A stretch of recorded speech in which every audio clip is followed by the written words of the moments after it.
अस्सलाम वालेकुम स्टूडेंट्स। ये आपका सेकंड क्वेश्चन है जो change of variable in double integral से रिलेटेड का क्वेश्चन है आपके पास। ठीक है, फर्दर जो सबसे पहले हम चेक करेंगे कि हमारा क्वेश्चन है क्या।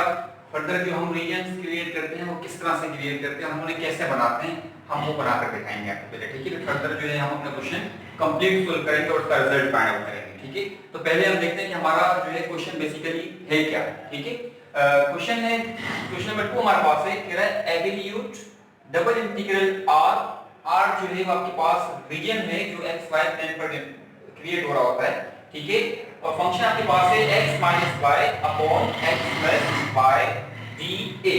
ठीक है, अच्छा इस क्वेश्चन की रिस्पेक्ट, इस क्वेश्चन में जो है आपके पास फर्दर कुछ और भी जो है वो टर्म्स रिक्वायर्ड है जिन्हें आपने यूज कर अपने क्वेश्चंस को सॉल्व करना है। ठीक है, अब वो आपके पास यहाँ कुछ बाउंड्रीज रिक्वायर्ड होंगी, कुछ ट्रांसफॉर्मेशंस रिक्वायर्ड होंगी जो आपके पास गिवन होंगी। ठीक है, अब वो है क्या, बेसिकली कह रहा है where R is the region enclosed by, जो आपका रीजन आर है वो क्लोज्ड है x minus y is equal to 0, x minus y is equal to 1, x plus y is equal to 1 and x plus y is equal to 3। जो region R आपका create होता है basically वो इनके closed होगा। ठीक है, और जो ट्रांसफॉर्मेशन आप यूज करेंगे वो आपके पास होगी u is equal to x plus y and v is equal to x minus y। ठीक है, ये ट्रांसफॉर्मेशन आप अपने क्वेश्चंस सोल्व करते हुए यूज करेंगे। ठीक है, अब रीजन आर क्रिएट कैसे होता है, जो इनके इनक्लोज कैसे होता है, हम उसे बनाकर दिखाते हैं कि वो इसके इनक्लोज होता भी है कि नहीं है। ठीक है, तो हम देखते हैं कि हमारी फिगर 1 किस तरह से क्रिएट होती है। ठीक है, अब जो रीजन आर आपके पास इनक्लोज है वो बेसिकली 4 टर्म्स में रिक्वायर्ड है आपके पास x minus y is equal to 0, x minus y is equal to 1, x plus y is equal to 1 and x plus y is equal to 3। इन्हें utilise कर हम अपना रीजन R क्रिएट करेंगे। ठीक है, अब देखिए हमने रीजन R किस तरह से क्रिएट किया है। ठीक है, देखिए फर्स्ट के हमने जो है एक्स वाई प्लेन क्रिएट किया, X axis and Y axis. जो रीजन R आपके पास होगा वो एक्स वाई प्लेन के ऊपर क्रिएट हो रहा होगा। ठीक है, अब हमने किया क्या कि फर्स्ट की हमने मार्किंग कर दी 1 2 3 4 5 एंड 1 2 3 4 5 एक्स एक्सिस पर और वाई एक्सिस पर। ठीक है, अब देखें आपके पास है x plus y is equal to 1। ठीक है, अगर मैं यहां पर इसे सिंपलीफाई करूं x जो है वो मेरे पास पॉजिटिव टर्म है, जब से मैं राइट हैंड साइड पर लेकर आऊंगा तो ये मेरे पास नेगेटिव हो जाएगा। ठीक है, तो रिजल्ट बनेगा y is equal to -x plus 1। ठीक है, अब आपको पता है कि 1 इंटरसेप्ट फॉर्म क्या होती है आपके पास, y is equal to mx plus c। ठीक है, अगर मुझे यहां से y इंटरसेप्ट निकालना होगा तो वो बेसिकली मेरे पास कितना आ जाएगा, ये देखें अगर मैं इसको यहां से कंपेयर करूं मुझे जो y इंटरसेप्ट मिलेगा बेसिकली वो मुझे 1 मिल जाएगा। ठीक है, अगर इसी इक्वेशन को यूटिलाइज करके मैं वहां से x इंटरसेप्ट निकालूं तो वो भी मुझे जो यहां पर 1 ही मिलेगा। ठीक है, तो यहां पर देखा जाए तो मैंने यहां पर x और y का ऑर्डर पेयर बना लिया है जो बेसिकली 1, 1 है। ठीक है, इस इक्वेशन को यूज करके x plus y जो इसने कहा था कि रीजन R के जो इनक्लोज्ड है उसे यूज करके मैंने यहां से x और y का ऑर्डर पेयर निकाल दिया है जो बेसिकली मेरे पास 1, 1 है। ठीक है, इसी तरह फिर देखें एक और है आपके पास x minus y is equal to 1। ठीक है, इसे भी मैंने इसी तरीके से यूटिलाइज किया और वहां से भी मैंने जो है अपना ऑर्डर पेयर बना लिया x और y का जो मेरे पास 1, माइनस का 1 आता है। ठीक है, इसी तरह बाकी जो है x plus y is equal to 3 and x minus y is equal to 0 आप उसे भी इस तरीके से यूटिलाइज करके वहां से उनके ऑर्डर पेयर क्रिएट कर सकते हैं। ठीक है, जिसके थ्रू से आपका रीजन R क्रिएट हो रहा होगा। ठीक है, अब देखें फर्स्ट की आप चेक करें जो आपके पास इस इक्वेशन के थ्रू से जो ऑर्डर पेयर बनता है आपके पास x और y का वो बेसिकली 1, 1 बनता है। ठीक है, अब प्लॉटिंग करते हैं इसके पीछे देखें, देखिए x पर 1 ये रहा और y पर 1 ये रहा, एक पॉइंट ये रहा और एक पॉइंट ये रहा। आप इन दोनों पॉइंट्स को मिला लें तो आपको यहां से एक लाइन मिल जाएगी जिसे आप नोट कर रहे हैं x plus y is equal to 1। ठीक है, इसी तरीके से सेकंड आपके पास है x plus y is equal to 3। ठीक है, अगर आप यहां से x और y का इंटरसेप्ट निकालें तो आपको यहां पर x और y का जो ऑर्डर पेयर मिलेगा बेसिकली वो 3, 3 मिलेगा। ठीक है, तो ये आपके पास देखें 3 ये रहा और एक 3 ये रहा, आप इन दोनों पॉइंट को मिलाएं तो यहां से भी आपको एक लाइन मिल जाएगी जो x plus y is equal to 3 होगी। ठीक है। आपने क्या किया, दोनों positive term x plus y is equal to 1 and x plus y is equal to 3 इन्हें यूटिलाइज करवा के जहां से आपने दो लाइंस क्रिएट कर दी, ठीक है। अब ये दो लाइन कैसे बनेगी, अब हम इन्हें देखते हैं। देखिए जैसे मैंने अभी यहां पर बनाकर दिखाया, नेगेटिव के लिए x minus y is equal to 1 और जो इनके ऑर्डर पेयर बनते हैं वो 1 माइनस का 1 बनता है, ठीक है। अब देखते हैं कैसे। देखिए x पर 1 ये रहा और y पर -1 ये रहा, ठीक है। x पर 1 ये है और y पर 1 आपके -1 ये है, ठीक है। अगर आप यहां से एक लाइन क्रिएट करें तो बेसिकली वो लाइन इस तरह से कट करते हुए चली जाएगी, ठीक है। तो यहां से आपको एक और लाइन मिल जाएगी, तो ये 1 और -1 के अराउंड ही यहां से लिखी जा रही है। तो आप नोट कर रहे हैं, बना के दिखा दे रहे हैं आप कि x - y is equal to 1। तो ये लाइन आपके पास बन रही है और x - y is equal to 1 से बन के जा रही है, ठीक है।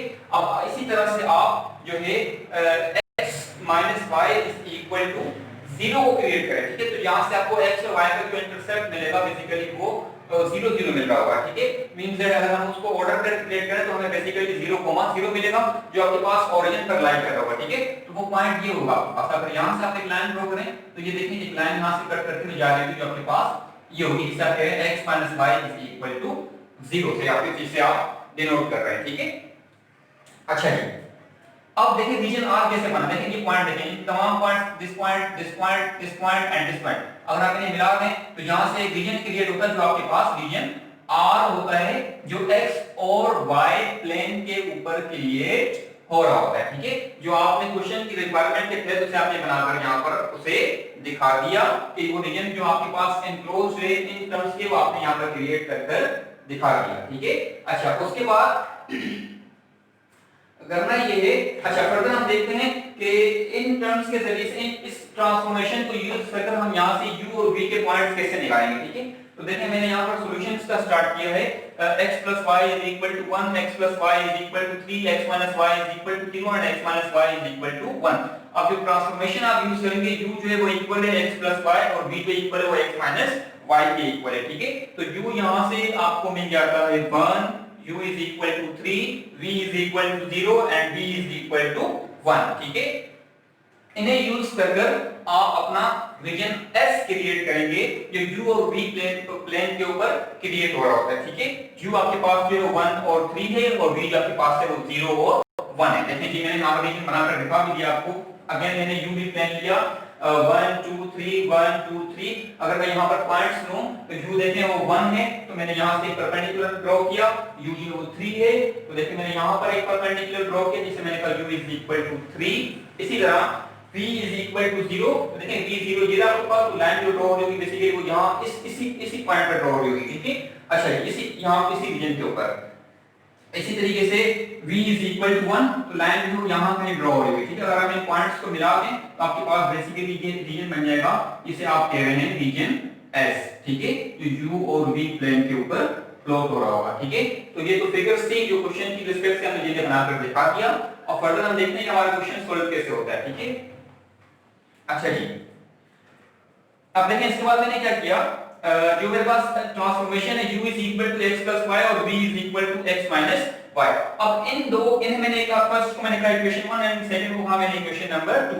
अब क्यों कहा मैंने इक्वेशन 1 और 2, इसलिए कहा हमने कि मुझे यहां से x और y की इक्वेशन, x और y की फॉर्म में इक्वेशंस निकालनी है। क्यों निकालनी है कि जब हम जो है change of variable double integral करते हैं तो उसके फार्मूले में हमारे पास जैकोबियन की टर्म आ रही होती है, ठीक है। और जब हम उस जैकोबियन की टर्म को फाइंड करेंगे तो उसका जो फार्मूला होता है बेसिकली वो डावा x अपॉन डावा u डावा x अपॉन डावा v इस तरह से रिलेट होता है। तो हमें x और y की फॉर्म में इक्वेशंस जब मिलती हैं तो हम उन्हें u और v की रिस्पेक्ट से पार्शियली डिफरेंशिएट करके अपना रिजल्ट निकालते हैं, ठीक है। तो हम इन इक्वेशंस को यूज कर अपनी नई इक्वेशंस जनरेट करवाएंगे जो x और y की फॉर्म में होंगी, ठीक है। देखिए मैंने इन ट्रांसफॉर्मेशन को इक्वेशन 1 और इक्वेशन 2 के नाम से रिप्रेजेंट करवा दिया। अब फर्स्ट में मैंने क्या किया, एडिंग इक्वेशन 1 एंड इक्वेशन 2। आप इक्वेशन 1 और इक्वेशन 2 को ऐड करवा दें तो आपके पास जो न्यू इक्वेशन बनकर आएगी वो u plus v is equal to 2x। आप इसे फर्दर सिंपलीफाई करें तो आपके पास इक्वेशन बनकर आ जाती है x is equal to 1 upon 2 u plus v, ठीक है। फर्दर आप क्या करें, इन्हीं दोनों इक्वेशंस को आप सबट्रैक्ट करवा दें। देखिए मैंने यहां पर सबट्रैक्ट करवाकर दिखा दिया, सबट्रैक्टिंग इक्वेशन 1 from 2। अब इन सबट्रैक्ट कराएंगे तो जो न्यू इक्वेशन बनकर आएगी वो u minus v is equal to 2y, और आप इसे फर्दर सॉल्व करें तो y is equal to 1 upon 2 u minus v, ठीक है। तो न्यू फॉर्म आपने क्रिएट कर दी है x और y की फॉर्म में, ठीक है। Further from obtain Jacobian, Jacobian क्यों फाइंड कर रहे हैं, क्योंकि हमारा जो फार्मूला होगा उसमें हमें जैकोबियन की टर्म की जरूरत पड़ती है, तो हम उसे पहले ही कैलकुलेट कर लेते हैं, ठीक है। अब हम उसे कैसे कैलकुलेट करेंगे, आपके पास उसका फार्मूला होता है double x y upon double u v is equal to double x upon double u first entry, double x upon double v second entry, double y upon double v third entry, double y upon double v fourth entry, ठीक है। इन तमाम entries को find कर आप अपने इस फार्मूले में पुट करवाएंगे और वहां से आप जैकोबियन की टर्म को कैलकुलेट कर लेंगे, ठीक है। अब हमने क्या किया, फर्स्ट आपने क्या करना है, x को पार्शियली डिफरेंशिएट करना है with respect to the u के साथ, ठीक है। तो देखें ये रहा x है, इसको जब आप पार्शियली डिफरेंशिएट करेंगे with respect to the u के साथ तो रिजल्ट आएगा 1/2, ठीक है। अब इसी इक्वेशन को आप दोबारा से पार्शियली डिफरेंशिएट करें with respect to the v, तो अगेन आपको रिजल्ट मिलेगा 1/2, ठीक है। तो आपके पास फर्स्ट एंट्री भी आ गई और आपके पास सेकंड एंट्री भी आ गई, ठीक है। अब आप क्या करेंगे, थर्ड और फोर्थ एंट्री, अब आप थर्ड और फोर्थ एंट्री को किस तरह से कैलकुलेट करेंगे, देखिए डावा y अपॉन डावा v, जो इक्वेशन y है उसको पार्शियली डिफरेंशिएट करो with respect to the v, तो वहां से आपको रिजल्ट मिल जाएगा 1/2। डावा y अपॉन सॉरी डावा y अपॉन डावा u, ये आपके पास यहां पर u है, ठीक है।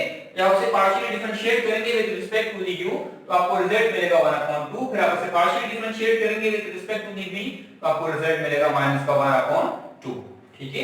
अब इन एंट्रीज को अपने फार्मूले में सब्स्टिट्यूट करवाएं, लेकिन मैंने यहां सब्स्टिट्यूट करवा दिया 1/2 1/2 1/2 -1/2, ठीक है। तो ये आपके पास एक डिटरमिनेंट बनता है और आपको डिटरमिनेंट को सोल्व करने आता है कि आप इस एंट्री को इससे मल्टीप्लाई करवाते हैं और इस एंट्री को इससे मल्टीप्लाई करवाते हैं, ठीक है। तो आपने यहां पर सिंपलीफाई किया तो आपके पास जो रिजल्ट बनकर आया j इज इक्वल टू -1/2, ठीक है। या डिनोट कर रहा होता है j फॉर जैकोबियन और उसका रिजल्ट आपके पास है -1/2।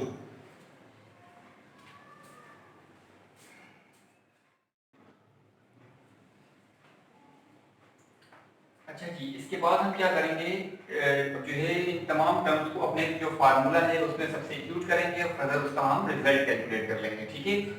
अब देखेंगे जैसे कि डबल इंटीग्रल r फंक्शन जो आपके पास x - y upon x + y dA is equal to double integral s v upon u। अब ये v अपॉन u कहां से आया आपके पास, तो इसके लिए आपके पास जो है ट्रांसफॉर्मेशन थी, जो v आपके पास इक्वल था x - y और u जो आपके पास वो इक्वल था x + y के, तो आपने उसे यहां पर रिप्लेस कर दिया and that is the Jacobian term जो अभी आपने कैलकुलेट की, जो आपके पास -1/2 आया और du dv, ठीक है।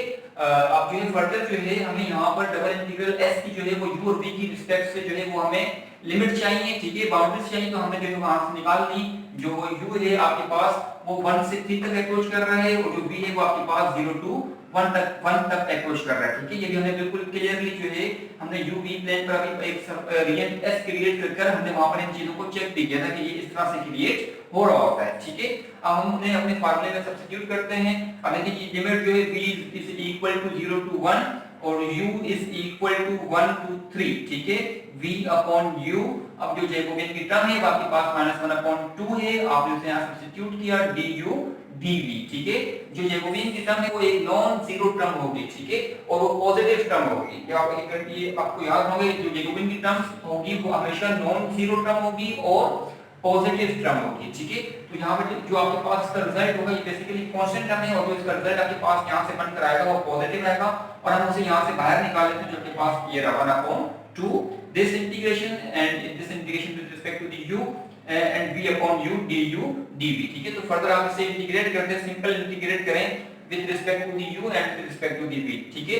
जब हम इसे u की रिस्पेक्ट से इंटीग्रेट करते हैं तो देखें लिमिट जो है u is equal to 1 to 3 1 upon u du, ठीक है। अब जब आप इसे इंटीग्रेट करेंगे 1 अपॉन u को तो वो आपके पास आएगा ln u, ठीक है, और जो लिमिट होगी वो 1 से 3 तक अप्रोच कर रही होगी, ठीक है, और dv ये रहा, ठीक है। अब फर्दर जब आप इसके अंदर अपर लिमिट और लोअर लिमिट अप्लाई करेंगे तो ये बनकर रिजल्ट आएगा ln3 माइनस ln1 और ln1 का रिजल्ट जो है वो आपके पास बेसिकली 0 होता है।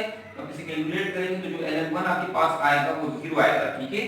तो जो यहाँ से रिजल्ट बच कर आएगा जस्ट ln3 आएगा जो आपके पास ये रहा, ठीक है। अब इसे आप ये कांस्टेंट है, इसे भी आप बाहर ले आए इस इंटीग्रेट से। जब इसे बाहर लेकर आते हैं तो आपके पास रिजल्ट होता है 1/2 ln 3 integrate 0 to 1 this v and dv, ठीक है।